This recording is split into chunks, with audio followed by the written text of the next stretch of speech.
सबको जूले नमस्कार, सत श्री अकाल, आदाब, अस्सलाम वालेकुम मेरी प्यारी भारतवासियों। आज मैं आप लोगों के समक्ष एक पहाड़ के बीच में रहने वाली भारत की एक बेटी चंद शब्द का कहना चाहूँगी। और सबसे पहले मैं आप लोगों से क्षमा चाहती हूँ कि मेरी हिंदी की स्थिति इतनी अच्छी नहीं है जितना होना चाहिए। और हिंदी मेरी मदर टंग भी नहीं है, तो एक भारत के नागरिक होने के नाते मैं प्रयास करूँगी कि शुद्ध से शुद्ध हिंदी शब्दों के प्रयोग करने का। तो उससे पहले मैं आप लोगों के मन को मेरी ओर आकर्षित करने के लिए एक बुद्धिस्ट होने के नाते, एक भगवान बुद्ध के मार्ग पर चलने वाला होने के नाते भगवान बुद्ध के द्वारा दिए हुए 2 लाइन आदेशों संदेश का 2 लाइन गाना चाहती हूँ।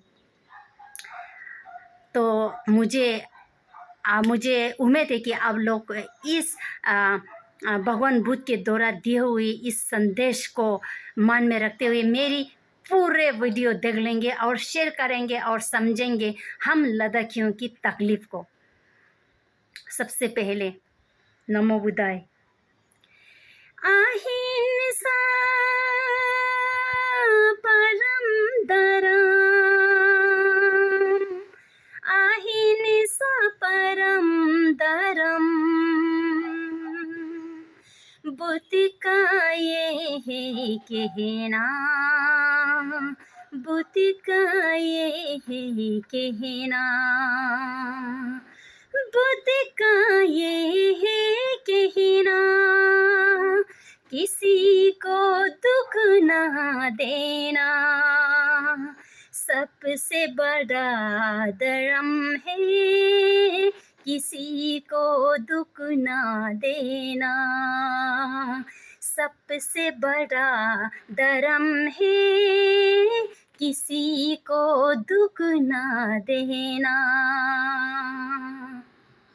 दुख के बदले दुख है, सुख के बदले सुख है, जैसा कर्म करेगा वैसा फल पाएगा। दुख के बदले दुख है, सुख के बदले सुख है, जैसा कर्म करेगा वैसा फल पाएगा, जैसा कर्म करेगा वैसा फल पाएगा। धन्यवाद। तो इसके साथ मैं आप लोगों के इस भगवान बुद्ध के आदेश संदेश के साथ मैं आप लोगों से पहाड़ के बीच के एक मन की बात कहना चाहती हूँ। जो आप लोग देख रहा है कि हमारे लद्दाख में क्या क्या हो रहा है और किस चीज़ों का संघर्ष कर रहा है। तो मैं आज अनशन पे हूँ एक दिन का, हमारे प्रकृति की समर्थन में और प्रकृतियों की सुरक्षा के समर्थन में और हमारे लद्दाख के सुरक्षा के समर्थन में और हमारे जाने माने श्री सोनम वांगचुक जी जो हम सब लद्दाखियों के जान है, हम लद्दाखियों के एक ताकत आवाज़ है, उनके समर्थन में और पूरे हमारे लोकतंत्र के समर्थन में मैं एक दिन के अनशन पर हूँ। तो जैसे कि आप लोगों को ज्ञात है कि हमारे लद्दाख में जो हमारे करंट गवर्नमेंट द्वारा वादे किए थे 2019 में, तो वो सारा वादे पूरा नहीं किया जा रहा है। तो हम लद्दाखी लोग बहुत संघर्ष कर रहा है, बहुत स्ट्रगल कर रहा है। तो हमारे जाने वाले श्री सोनम वांगचुक जी जो पूरा लद्दाख में, लद्दाख ही नहीं पूरे भारत ही नहीं बल्कि पूरा विश्व स्तर पर एक मशहूर इंसान है, एक मशहूर व्यक्ति है वो। तो वो अपने सारे जीवन को दूसरों के सेवा में ऑफर किया है। वो इतना ईमानदार, इतना ट्रांसपेरेंट, इतना ऑनेस्ट, इतना सेल्फिशनेस व्यक्ति है कि हम लद्दाखी लोग बहुत ही भाग्यशाली है। we whole Ladakhis are very proud and very blessed to have him. मैं सीरियसली बता रही हूँ। तो उनको तकलीफ होते हुए लद्दाख के समस्याओं को लेकर उनको इतना तकलीफ होते हुए हम नहीं देख सकते। तो मैं हमारे गवर्नमेंट, हमारे सरकार पर पूरी उम्मीद है। हमारे मुख्यमंत्री श्री नरेंद्र मोदी जी और गृह मंत्री श्री अमित शाह जी, आप दोनों हम आप दोनों को एक भगवान की दर्जा मानते हैं। आप दोनों हमारे राष्ट्रपिता है। आप दोनों हम भारत के परिवार के पिता है। तो लद्दाख भारत के अंदर एक छोटी सी इतनी बिंदु है, समझिए एक छोटी सी बच्चा है। तो वो छोटे से बच्चा को तो आप सबसे ज़्यादा प्यार करना चाहिए। तो मैं गवर्नमेंट को दोषी नहीं ठहराती हूँ, क्योंकि अभी भी हम उम्मीद है, मोदी है तो मुमकिन है, इस बात पर हम अभी भी यकीन करते हैं। तो हमें सुनने को मिल रहा है कि कोई इंडस्ट्रियल लॉबीज हमारे सरकार पर दबाव डाल रहा है कि लद्दाख को संघर्षित न रखे, लद्दाख को 6 शेड्यूल मत दे। तो मैं उन लॉबियों से कहना चाहती हूँ कि कृपा आप विकास के नाम पर पर्वतों को नाश करने की सोच को मिटा दीजिए। और मैं दोनों हाथ जोड़कर निवेदन करती हूँ कि आप लोग जल्द से जल्द हमारे सरकार को कह दीजिए कि लद्दाखियों को अपना हक दे, अपना अधिकार दे और उनका राइट्स दे। आप लोग मुंह खोल के सामने आके बता दीजिए। बल्कि अब लोगों को भगवान बुद्ध और अल्लाह के पथ पर चलने वाले ईमानदार लोगों के बददुआ ना लागे, जिसके कारण आप लोगों के कर्मा खराब ना हो। तो कर्मा के ताकत के आगे पैसे की ताकत कुछ भी नहीं है, ये हम सब जानते हैं अच्छे से। तो कृपा पर्वतों को बिगाड़ कर आप लोगों को कुछ नहीं मिलने वाला, ना हमें कुछ नहीं मिलने वाला। दोनों के दोनों बर्बाद हो जाएंगे। पैसे की ताकत से तो हम सारी दुनिया को हम खरीद सकते हैं, पर हम अपने कर्मा को पैसे से खरीद नहीं सकते। हम पैसे से दुनिया के महंगे से महंगे चीज़ों को हम खरीद सकते हैं, लेकिन दुनिया में दो चीज़ है जो खरीदा नहीं जा सकता। एक अपने माता पिता, दो कर्मा। तो ध्यान रखिए आप इंडस्ट्रियल लॉबी, जितने भी बड़े बड़े कंपनी है, मैं उन कंपनियों, उन इंडस्ट्रीज़ की उन मुखियों से मैं निवेदन करती हूँ कि कृपा हम लद्दाखियों के दिल को खुश करने की कोशिश कीजिए। हम सब सपने में हैं, हम लद्दाखी लोग सपने में हैं। मेहनत तापमान 17-18 तापमान में बाहर खुले आसमान में सादे ज़मीन पर अनशन कर रहा है। ये अनशन तीसरी बार चल रहा है। पहले 7 दिन का किया हमारा जाने माने सोनम वांगचुक जी ने, और उसके बाद 9 दिन का, अभी 21 दिन का चल रहा है। तो ये 21 दिन अनशन पर बैठना किसी की बस की बात नहीं है, हर किसी की बस की बात नहीं है। वो अपने विषय स्तर पर सारे काम को छोड़कर पूरे अपने जीवन दोनों लोगों की सेवाएं में ऑफर किया है। उसने केवल लद्दाख को नहीं, केवल हमारे भारत को ही नहीं, पूरा विश्व स्तर पर वो सेवा कर रहा है, बांट रहा है अपने ज्ञान को। तो इतने ईमानदार इंसान को हम लोग बहुत भाग्यशाली है। We should proud to have him. We Ladakhis are very proud and very blessed to have him. तो मैं चाहती हूँ कि इन ऐसे कास्ट देकर, इन कास्ट ऐसे कास्ट देकर किसी भी तरह की कोई बहाना बना के हमारा जाने माने हम लद्दाखियों की जान, हम लद्दाखियों की ताकत को, श्री सोनम वांगचुक को आप लोग मत छीनिए। हजारों 3 लाख लोगों की दिल दुखा कर ना आपको कुछ मिलने वाला, ना हमें कुछ मिलने वाला। प्रवृत्तियों को विकास करने की सोच रखने वाले जितने भी इंडस्ट्रियल लॉबीज, जितने भी बड़े बड़े कंपनीज है, आप सब लोग सोचिए थोड़ा, पहाड़ों के बीच में रहने वाले जनसंख्या लोगों की समस्याओं को थोड़ा सोचिए दिल से। हम लद्दाखी लोगों ने इतने कौन सी गुनाह किया जो हमको हर तरफ से सजाएं देते जा रहा है, हर तरफ से दबाव देते जा रहा है, हर तरफ से वहाँ से चीन दबाते आ रहा है, हमारा ज़मीन लेते जा रहा है, वहाँ से पाकिस्तान हमें धमका रहा है। अब अपने देश के अंदर अपने देश के लोग भी हमें दबाने लगा। ये कौन सी लोकतंत्र है? तो मैं कृपा आप लोगों से निवेदन करती हूँ, ऐसा मत कीजिए।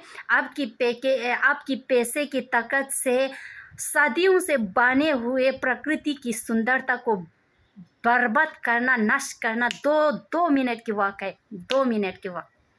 पर प्रकृति की सुंदरता को, इस ऊंचे ऊंचे पहाड़ों और पर्वतों को बनाना में हजारों साल लगते हैं। तो कृपा हमारे प्रकृति को बचाइए, पूरा हिमालय रीजन के प्रकृति को बचाइए। ये समस्या केवल लद्दाखी लोगों की नहीं है, ये समस्या पूरे हिमालय, पूरे लद्दाख, पूरे भारत के समस्या है, पूरे दुनिया की समस्या है। तो हिमालय के लोग केवल पर्वतों और बर्फ के ऊपर निर्भर है, तो वहाँ दूसरी जगहों की तरह कैसे विकास हो सकता है? ये सोचने की बात है। कृपया आप लोग हमारे अपना हक दीजिए, भारत के संविधान को बनाए रखिए और लद्दाखियों का साथ दीजिए, प्रकृति का साथ दीजिए। हम लद्दाखियों ने 2 सीमाओं के बीच में उपस्थित होते हुए भी, एक साइड से पाकिस्तान, एक साइड से चीन, जितने भी हमारे भारत ने जितने भी लड़ाई जीते हैं, जितने भी जंग जीते हैं, उन सब जंग में हम लद्दाखियों के पुरुषों को तो छोड़कर, घर के पापाओं को तो छोड़कर, हर बड़े से लेकर छोटे महिलाओं के भी बहुत बड़ा कंट्रीब्यूशन है।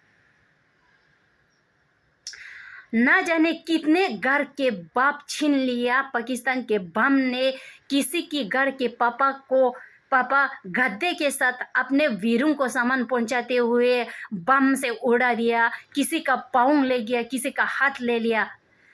और लद्दाख को रेजिमेंट तो है ही देश की सेवा करने के। लद्दाख के हर घर से 3-3, 4-4, 5-5 सिपाही हैं देश की रक्षा करने के लिए।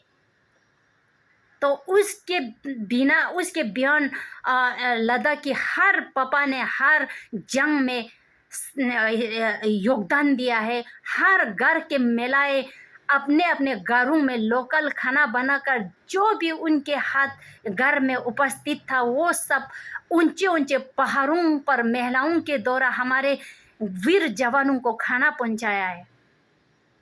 तो ऐसे कौन सी गुनाह किया है जिसका आप लोग अभी हमें सजाएं दे रहे हैं? ये तो बहुत ही नाइंसाफी हो रहा है, बहुत ही नाइंसाफ हो रहा है, बहुत ही डिस्क्रिमिनेशन हो रहा है। हम बहुत दुख हो रहा है, बहुत टूट रहा है अंदर से कि इतना देशभक्ति से भरे हुए एक छोटी सी प्रदेश के लोगों को कैसे दुखा सकते हैं। हमारे भारत माँ के अंदर तो कहीं जगह तो अपने भारत माँ के धरती पर रहते हुए, अपने भारत के रोटी खाते हुए, भारत माँ के हवा लेते हुए दूसरे देशों का नारे लगाते थे। हम लद्दाखी लोगों ने तो ऐसा सपनों में भी नहीं सोच सकते कि अपने देश के खिलाफ दूसरे देशों के नारे लगाओ। बुजुर्ग से बुजुर्ग 90-95 साल से लेकर छोटे छोटे बच्चों तक देशभक्ति से भरे हुए हैं। और हर हमारे लोकतंत्र दिवस हो या 26 जनवरी, 15 अगस्त, हर दिवस पर हमारे महिलाएं, हमारे बुजुर्ग, हमारे दादी माँ लोग, हमारे बुजुर्ग महिलाएं घर में बैठ के टीवी देखते हैं और हमारे अपने तिरंगे को देखकर आंखों में आंसू आती है। ये मेरी भारत माँ के तिरंगे हैं बोल के। और जब जब रेडियो में हमारा राष्ट्रीय सॉन्ग जो जन गण मन आते हैं तो बुजुर्ग लोग उठ के खड़े होके रिस्पेक्ट करते हैं कि मेरी भारत माँ की ये राष्ट्रीय गाना आ रहा है। तो इन अच्छे चीज़ों का अब लोग हमें सज़ा क्यों दे रहे हैं? अब लोगों को तो हमें उससे भी ज़्यादा प्यार करना चाहिए, बेचारे सोच के कि बेचारे एक साइड से पाकिस्तान दबा रहा है, दूसरे साइड से चीन दबा रहा है, तो अपने परिवार के अंदर तो थोड़ा बहुत खुश रखने की प्रयास कीजिए ना। मैं आप लोगों से गुजारिश करती हूँ, निवेदन करती हूँ। इंडस्ट्रियल लॉबीज और बड़े बड़े कंपनी लोग, आप लोग अभी भी हमारे सरकार से कह दीजिए कि लद्दाखियों को अपना हक दे दीजिए। हम लद्दाखी लोग बहुत भोले होते हैं।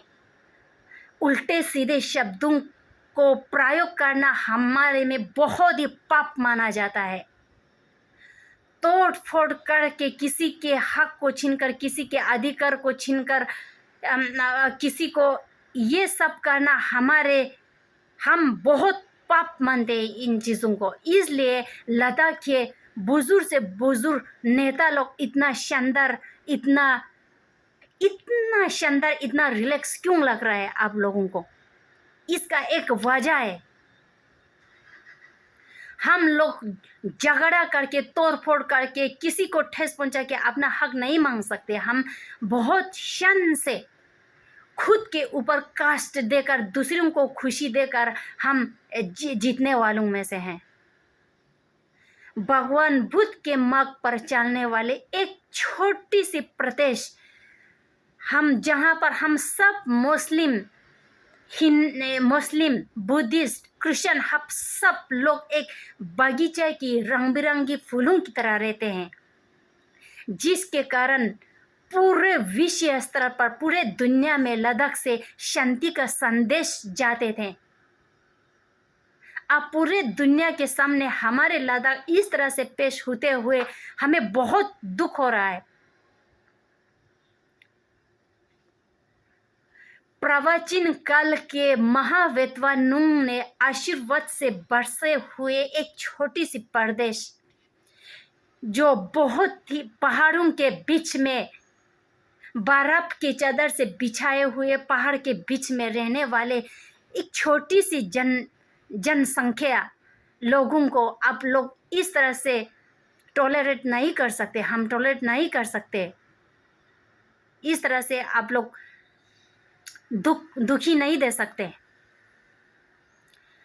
थोड़ा बहुत सोचिए, अभी भी वक्त है, अभी भी हमारे सरकार पर पूरा उम्मीद है, हम पूरा उम्मीद है कि हमारे सरकार हम लद्दाखियों के आवाज़ को सुनेंगे, हमें संरक्षण करेंगे, हमें 6 शेड्यूल देंगे। और आप बड़े बड़े कंपनीज और बड़े बड़े इंडस्ट्रियल लॉबीज ने भी कृपा भारत के सरकार से कह दीजिए लद्दाखियों को अपना हक दे, ताकि हम भी अपने सरल जीवन जी सके वहाँ पे शांत से। हम लद्दाखी लोग पैसे वाले नहीं हैं आप लोगों की तरह, फिर और हम पैसे के पीछे भागते भी नहीं हैं। जैसे कि आप लोग सोच रहे हैं विकास के नाम पर ऊंचे ऊंचे बिल्डिंग बनाओ, बड़े बड़े इंडस्ट्रीज लगाओ, ये सब हमसे ये नहीं मैच करते हैं।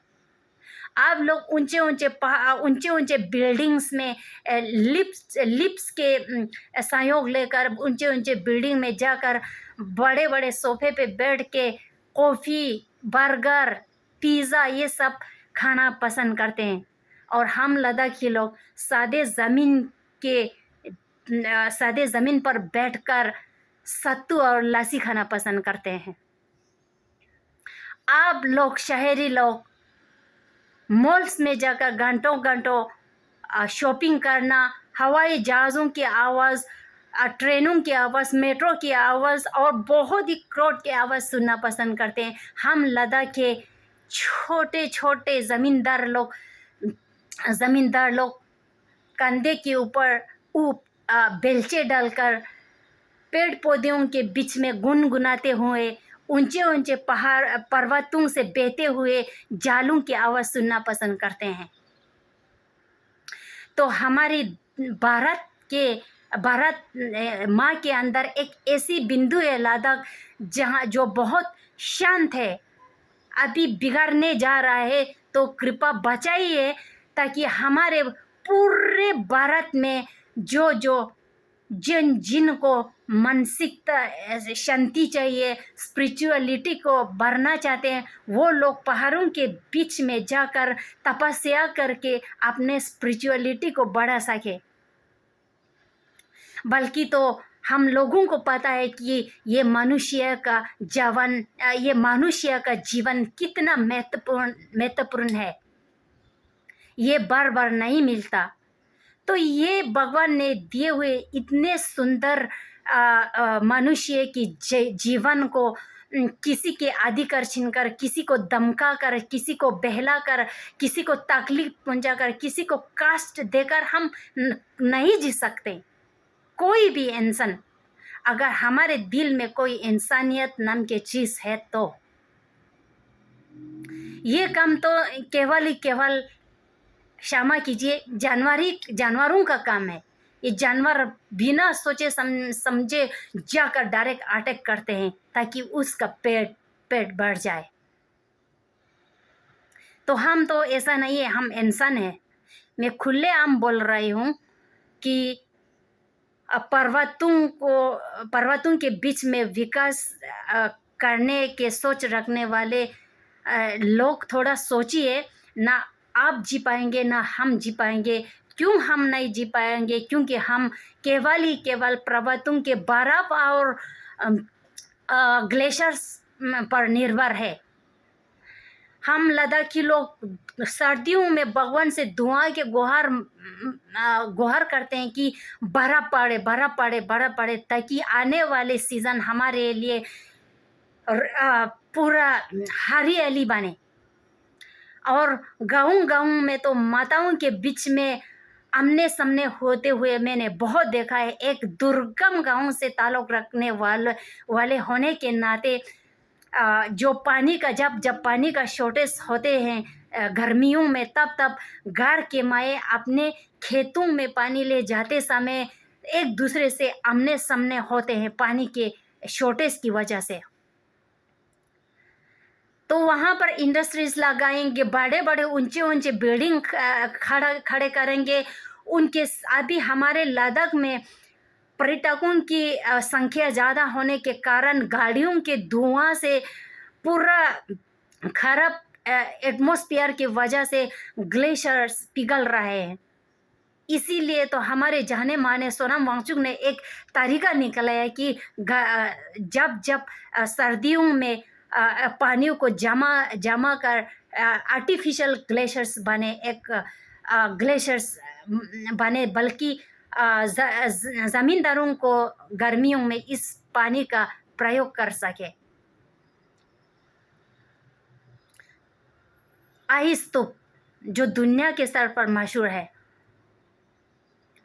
तो इस तरह से हम लोग गुजारा करते हैं लद्दाख में। तो अब सोचिए कि अगर आप लोग इस तरह से बिना सोचे समझे तोड़फोड़ करेंगे, विकास करेंगे,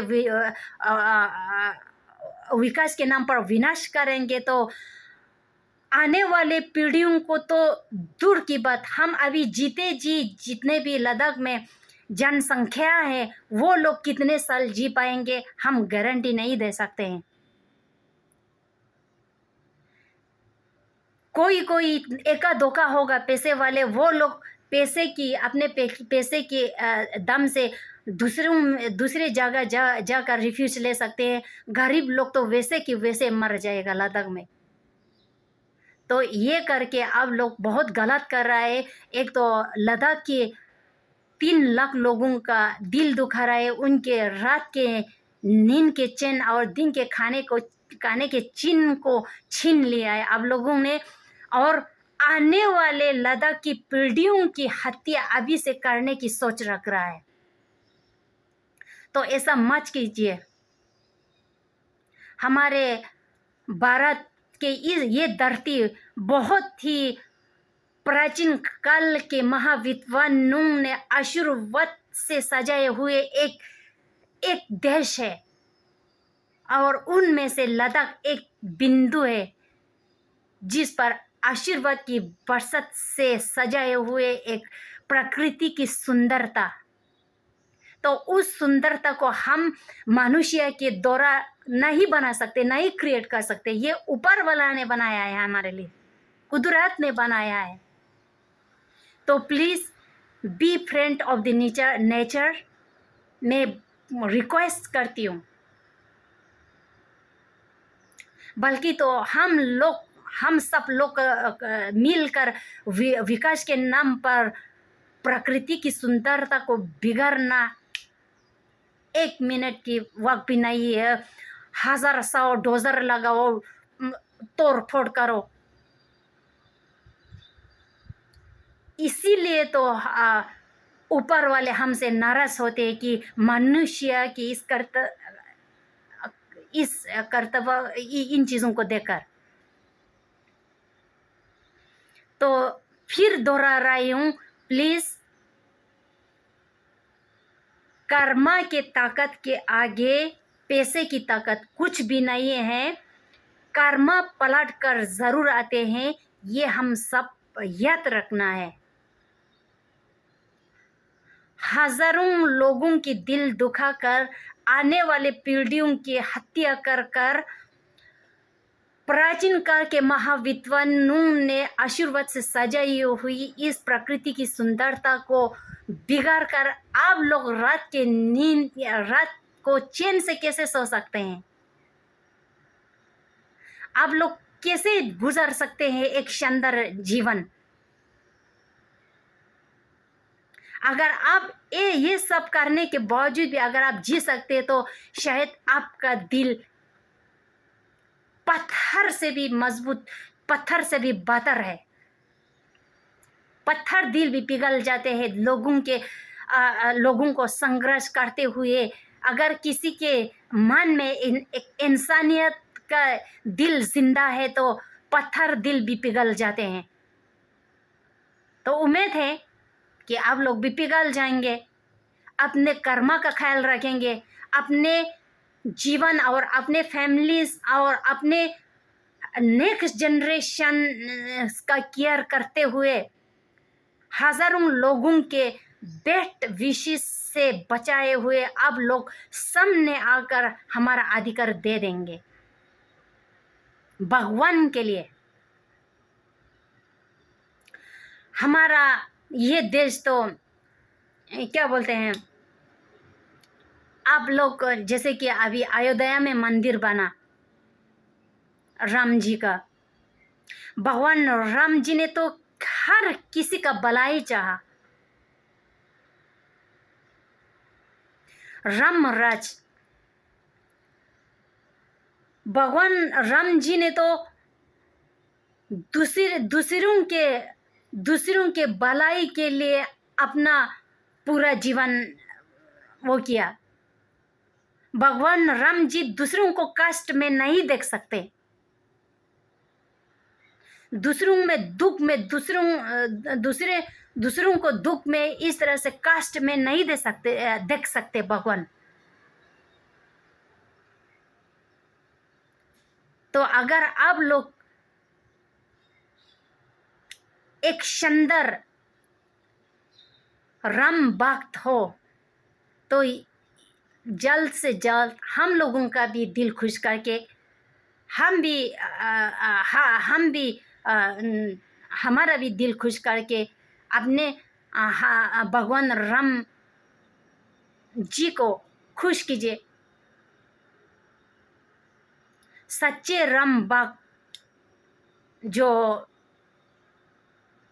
मानते हैं राम जी को, हम भी मानते हैं। भगवान तो कोई भी हो, भगवान कोई भी, किसी का भी भगवान हो, मैं रिलीजियस की बात नहीं कर रही हूँ, किसी का भी भगवान हो इस दुनिया में, हर भगवान हर किसी की भलाई चाहते हैं।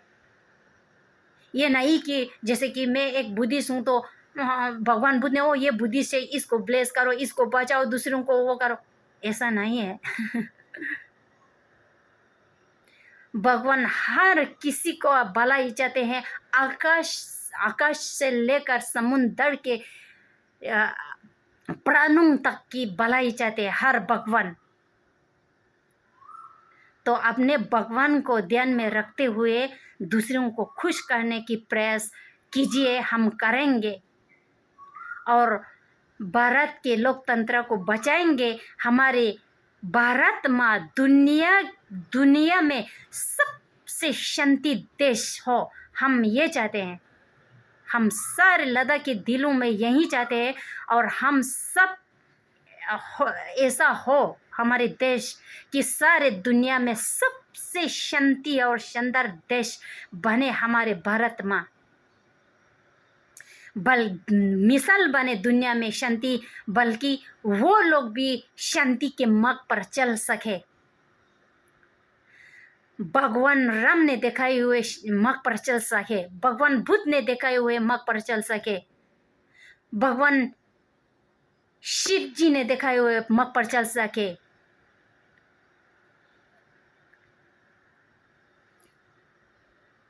अल्लाह ने दिखाए हुए मार्ग पर चल सके। सच्चे अल्लाह के मार्ग पर चलने वाला हर किसी का भलाई चाहते हैं।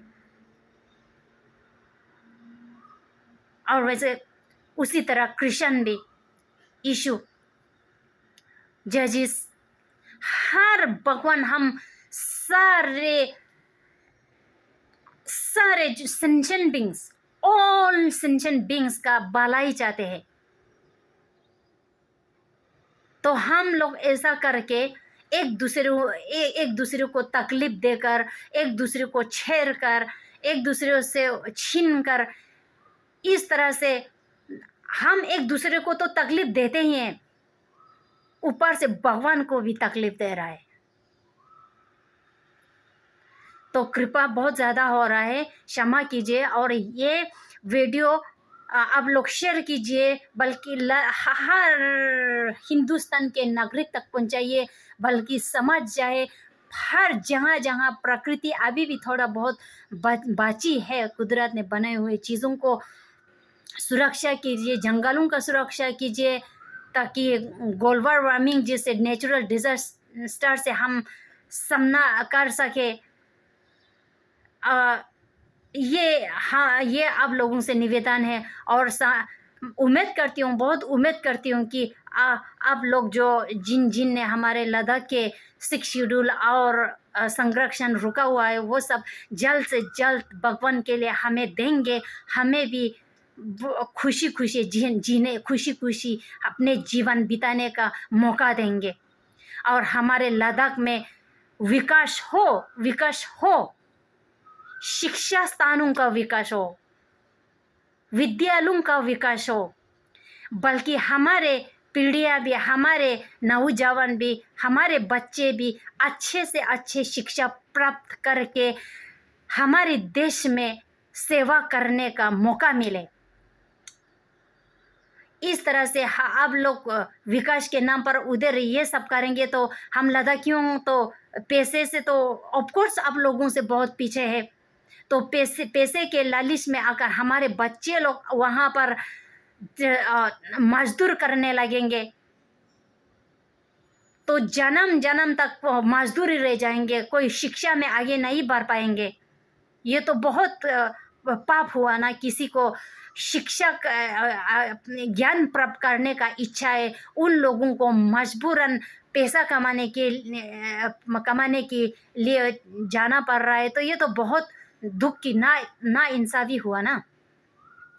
तो हमें भी मौका दीजिए, पर्वतों को बचाइए, ग्लेशियर्स को बचाइए, ताकि पहाड़ों के बीच में रहने वाले लोग जिंदा रह पाए, पानी की शॉर्टेज ना हो। पानी नहीं तो जीवन नहीं, हम सब लोग जानते हैं।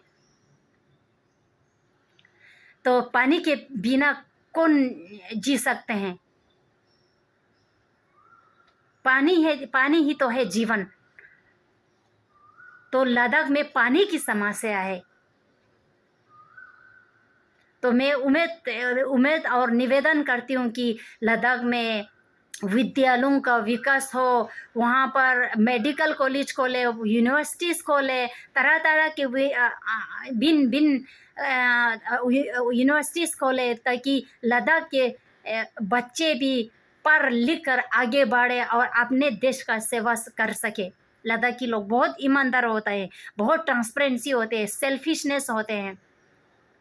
ये कुदरत ने बनाया है, हमने कहीं से खरीद के नहीं लाया है। हमें थोड़ा सा ट्रांसपेरेंसी दे दो, हमें थोड़ा सा ऑनेस्टी दे दो, हमें थोड़ा सा ईमानदारी दे दो, हमें थोड़ा सा सेल्फिशनेस दे दो। यही तो सबसे बड़ी प्रॉब्लम है हमारे दुनिया में ना। हम एक दूसरे से ट्रस्ट, आजकल की दुनिया ऐसा हो गया है, ट्रस्ट और अपने ईगो, अपने सेल्फिश, अपने ग्रीड, अपने एंगरनेस, अपने ईगो, इन सब चीज़ों के ज़रिए दूसरों को तकलीफ पहुंचा रहा है, ठेस पहुंचा रहा है।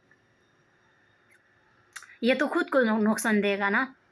हमारे ओर से तो जितना हो सके उतना इन चीज़ों कर सेल्फिश ना हो, ईगो ना हो, एंगरनेस ना हो, ग्रिड ना हो, इग्नोरेंस ना हो। ये सब हम प्रयास करके एक अच्छे व्यक्ति बनने की प्रयास सब चाहते हैं, पर ध्यान नहीं रखते हैं विकास के नाम पर। जब जाते समय तो हम ये सारे सोने, चांदी, हीरे, पैसे, घर, संपत्ति, ये सब तो दूर की बात, जाते समय तो बेचारा अपना शरीर भी छोड़कर जाना पड़ता है। और बेचारी वो हमारे आत्मा जो जैसे जैसे कम किया है उसी तरह बेचारे भटकते रहते हैं। कष्ट आत्मा को होता है।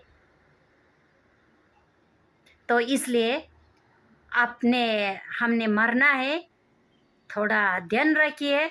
नेक्स्ट तो हमने तो सिर्फ मकान चेंज करना है, शरीर को छोड़ना और दूसरे शरीर में जाना है। मकान चेंज करने की जैसा है ना शरीर, तो अगला जैसा कर्म किया वैसे उसी हिसाब से आएगा ना। तो नेक्स्ट के लिए तो नुकसान हुआ। इस जन्म में तो हम कुछ भी कर सकते, जीत सकते हैं। किसी को मार कर, तोड़ फोड़ कर, किसी के अधिकार छीन कर, किसी को तकलीफ पहुंचाकर, किसी को कष्ट देकर, अपने सेल्फिश के साथ, ईगो के साथ हर किसी का गला घोट सकते हैं। रुकने वाला कोई नहीं है। तुम गलत कर रहे हो, एक बोलने वाला कोई नहीं है। करते जा रहा है बिना सोचे समझे। ये तो हर किसी के लिए दुख की बात है ना, मैं अपने लिए भी।